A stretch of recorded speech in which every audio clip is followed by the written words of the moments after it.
In diesem Video testen wir das Matterhorn Ski Paradise und werfen einen Blick auf die wichtigsten Infos für euren Skiurlaub, Pisten, Preise, Panorama und mehr. Am Ende gibt es Spartipps und eine ehrliche Bewertung in 8 Kategorien.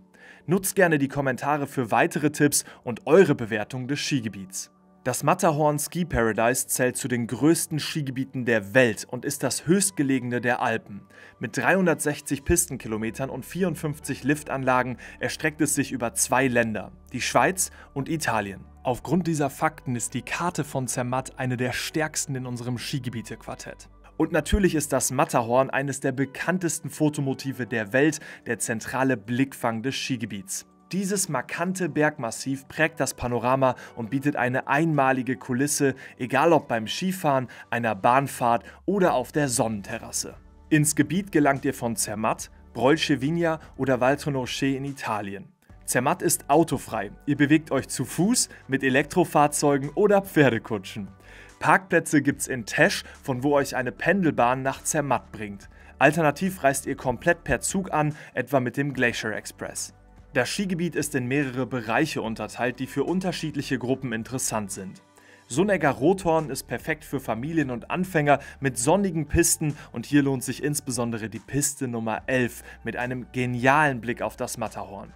Gornergrat, eine panoramareiche Bahnfahrt, bringt euch zu diesen breiten roten Pisten. Unser Tipp sind die Pisten 52 und 54. Matterhorn Glacier Paradise, der höchste Punkt des Gebiets und die höchste Seilbahnstation Europas. Von dort startet auch die längste Skiabfahrt der Welt. Brolje-Vigna, genussvolle, flache Pisten und preiswertere Gastronomie auf der italienischen Seite.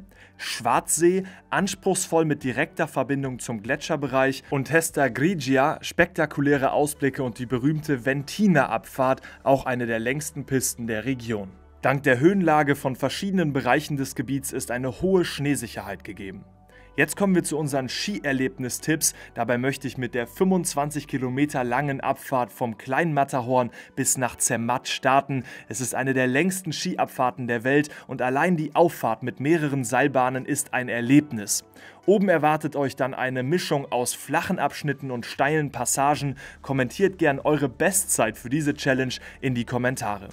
Auch dort ist die First-Track-Option zu empfehlen, frühmorgens als Erster auf die Piste und dann mit einem Frühstück auf der höchsten Seilbahnstation Europas starten.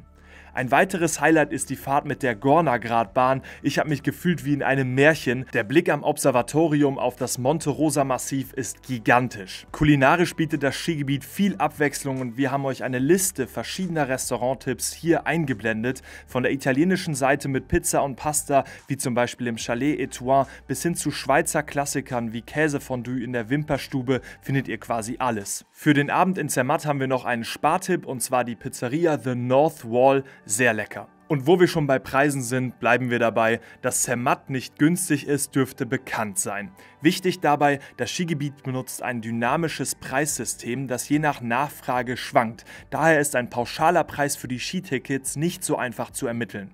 Unser Tipp: bucht eure Skipässe frühzeitig online und meidet Schulferien. Zusätzlich ist die Valais Mountain Card zu empfehlen, das ist eine gute Option, um günstig in der Region Ski zu fahren. Ein zusätzlicher Vorteil: ihr könnt zwischen einem internationalen Skipass und einem, der nur die Schweizer Seite abdeckt, wählen. Wer günstiger übernachten möchte, sollte auf die italienische Seite ausweichen. Hier sind Hotels und Restaurants deutlich erschwinglicher. Einfache Unterkünfte gibt es aber auch in Zermatt, von Jugendherbergen bis zu Pensionen.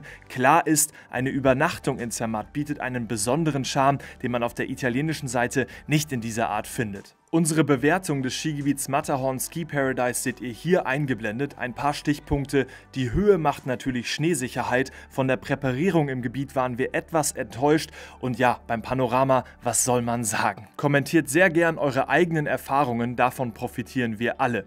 Links gibt es ein Video zur längsten Skiabfahrt, 25 Kilometer nonstop, und rechts eine weitere Empfehlung. Und denk an unser Skigebiete-Quartett als perfektes Geschenk, ist unten in der Beschreibung verlinkt und tschüss.